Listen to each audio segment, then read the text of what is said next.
Hello everyone, in this video I'll be going through some of the advanced settings that Pointlights have in Daz Studio. So let's get to it. Right, so here we are in Daz Studio and I've already set everything ahead of time just to save time. So here I've added my linear point light. Sorry, my point light. I've added my point light here. I've added my camera and I've added another camera here. And I've got two figures, one figure here and one figure here. And you'll realize why I've got two figures very shortly. Again, I've set the environment mode to scene only, so the only light source will be the actual point light. So let's have a look at the options in point light. So if you click on point light here, go to point light here, it's parameters, point light and light.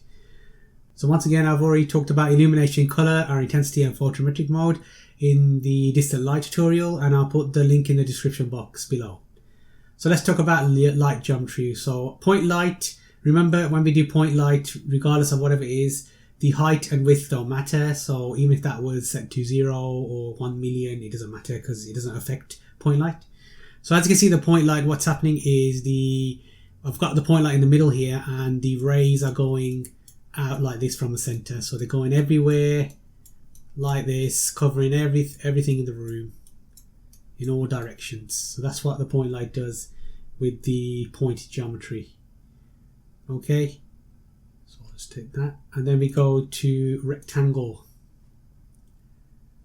So as you can see, the point lights turn into a rectangle kind of shape, and what's happening is the light is only going through this in this direction in our rectangle light geometry mode. So if I turn on two-sided, now light will be reflected both ways. So you're going to be light going this way and you have a light going this way, which is why this figure is being lighted up by the point light. Back to what's happened here. Let's go back again with the disc. Two-sided is on, and therefore we're getting both sides are being lit, both characters are being lit. So if I turn that off, only one side, which is this right hand side, would be lit up.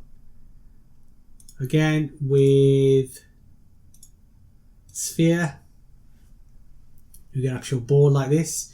Now with sphere, the two-sided obviously doesn't work because you are literally having a sphere like this and the light is being emitted from this sphere, so it's just basically going in every direction and therefore lighting up everything in the room. So if you can imagine, it's a bit like a disco ball, and the light's coming, instead of like hitting it and coming off, the light is actually coming off the disco ball and going everywhere in every direction. So that's what you could do with that one. And then here we've got cylinder, and same thing with cylinder, two-sided is off, but we're still going to get light going everywhere because obviously it's a cylinder, it's similar to sphere, and you're going to get your light coming off this edge, this side of the cylinder, going everywhere in every direction. Very, very similar to the sphere. Okay, so it's quite straightforward really. What would you use the point light for? Well, you would use it to, obviously you could use it to light up a room. You could use it to do, you know, for example, this sphere here. So you might have seen some renders with like a golden ball, with like a woman holding a golden ball, or golden ball kind of lighting the scene. You can use that. So you can imagine like having a golden ball here, and they're like lighting the scene in the different colors. You could do that as well. There's lots of cool things you could do with that. Right, so okay, so I'm going to go and show you the linear point light. So if I go to linear point light here, I've got my linear point light here. I've got the light geometry set to point, and the two-sided is off, and you can see it's very similar to the point light. And if I do rectangle and have two-sided off, as you can see, when I turn on two-sided, both sides are lit up. Okay, I'm not going to go through all of them because the linear point light is actually the same as the point light. The reason why the linear point light is there, that option is there, because if you chose 3D light as your renderer, you can actually do what is called fall off.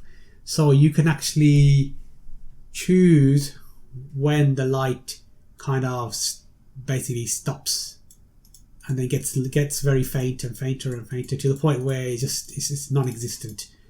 Now with iRay has realistic fall off anyway, so you don't really need to have the fall off option at all. So really we would just use point lights. We wouldn't really use linear point lights because they're the same thing in iRay really. There's no difference whatsoever. You can test this. I've tested this. There's no point wasting your time.